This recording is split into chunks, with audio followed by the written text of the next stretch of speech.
Olá, seja bem-vindo ao Labcast.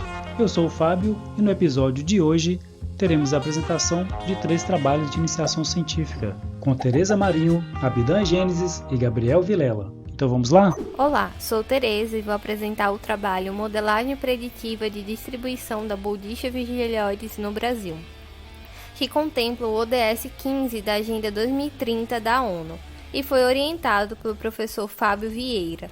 Devido à necessidade de promover a recuperação da vegetação nativa brasileira, torna-se necessário selecionar espécies mais adaptadas para cada bioma. A Bordisha vigilioides, também conhecida como sucupira, possui potencial para utilização em programas de reflorestamento. É uma espécie pioneira e apresenta ampla distribuição geográfica.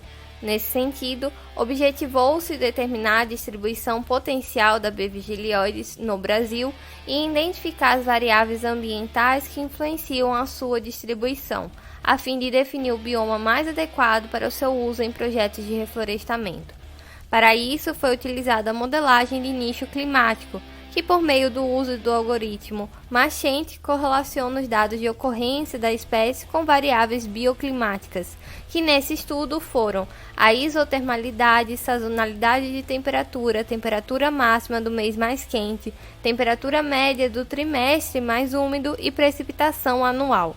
A sobreposição dessas informações possibilita estabelecer quais são as preferências abióticas que limitam a distribuição da espécie. De acordo com os dados obtidos, a região em vermelho no mapa apresenta as áreas mais adequadas climaticamente para a B. vigilioides. Dessa forma, é possível concluir que a espécie mais indicada para programas de recomposição vegetal para o bioma Cerrado e Mata Atlântica, e que a sazonalidade da temperatura é a variável que mais influencia a sua distribuição. Agradeço ao CNPq, o FRN e ao LabGen por todo o apoio e companheirismo. Parabéns, Tereza, por mais um belíssimo trabalho. E agora, com você, Abdan, por favor se apresente e conte sobre o trabalho que você desenvolveu, o que você trouxe para a gente hoje. Olá, sou Abdan, discente de Engenharia Florestal, e hoje estarei trazendo um trabalho intitulado como Fenologia Reprodutiva da Ciagro cearensis na região nordeste do Brasil, sob a orientação do professor Fábio de Almeida Vieira. Dentre os 17 Objetivos de Desenvolvimento Sustentável da ONU, o presente estudo abordou o 15º, que inclui a vida terrestre. A fenologia é um estudo prático e objetivo, demandando acurácia visual do avaliador, de modo que ao longo do tempo proporcionará conhecimento a respeito dos aspectos reprodutivos e vegetativos da espécie, que auxiliarão no melhoramento genético, na coleta e cultivo da espécie, bem como no ramo agrometeorológico. Devido à ausência de estudos fenológicos voltados para Ciagro cearensis, a mesma foi escolhida como espécie-alvo. Também conhecida popularmente como catolé ou coco-babão, ela detém inúmeras utilidades que englobam o ramo farmacêutico, alimentício, uso de estacas, forragens, artesanato e na arborização. Foram avaliados 20 indivíduos, observando as fenofases, botões florais, flores, frutos imaturos e frutos maduros. Para isso foram utilizados os índices de Fourier, que é um método quantitativo variando de 0 a 100%, e o índice de atividade, que é um método qualitativo medindo a ausência ou presença daquela fenofase. Também foram realizadas correlações com as variáveis ambientais, velocidade do vento, precipitação, umidade relativa, insolação e temperatura. Para a temperatura, os botões, flores e frutos imaturos apresentaram correlação negativa e significativa. Enquanto isso, para a insolação, a correlação foi negativa somente para as flores. No entanto, para a velocidade do vento, a correlação foi significativa e positiva somente para as flores. Em relação à intensidade e atividade das fenofases, os botões florais apresentaram maiores índices entre junho e setembro. Nas flores, os maiores picos foram entre agosto e setembro. Os frutos imaturos apresentaram maiores picos nos meses de janeiro e dezembro. No entanto, para os frutos maduros, observou-se baixa intensidade, associados a alguma variável edafoclimática ou provenientes da própria fauna local.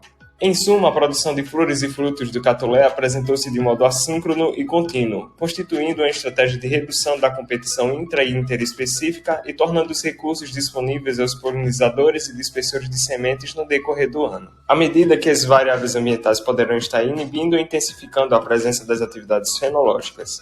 Por fim, agradecemos ao CNPq, ao FRN e ao LabGen por todo o apoio e companheirismo. Obrigado, Abdan. Parabéns pela belíssima arte e apresentação. E agora, Gabriel Vilela fará a sua apresentação. Olá, eu sou Gabriel Lucas Dante da Rocha Vilela e vou apresentar o trabalho Razão Sexual e Padrão Espacial da Lyra Moleotes em Fragmentos e Corredores de Vegetação, orientado pelo professor Fábio Vieira e a professora Cristiane Gouveia Fajardo, e o coautor Abdan Gênesis da Silva Neves. Este trabalho está relacionado ao DS-13, da Agenda 2030 da ONU. O presente trabalho tem como objetivo determinar a razão sexual da Lyra Moleodes e verificar se a segregação espacial do sexo em ambientes de fragmentos e corredores de vegetação em Lavras Sul de Minas Gerais.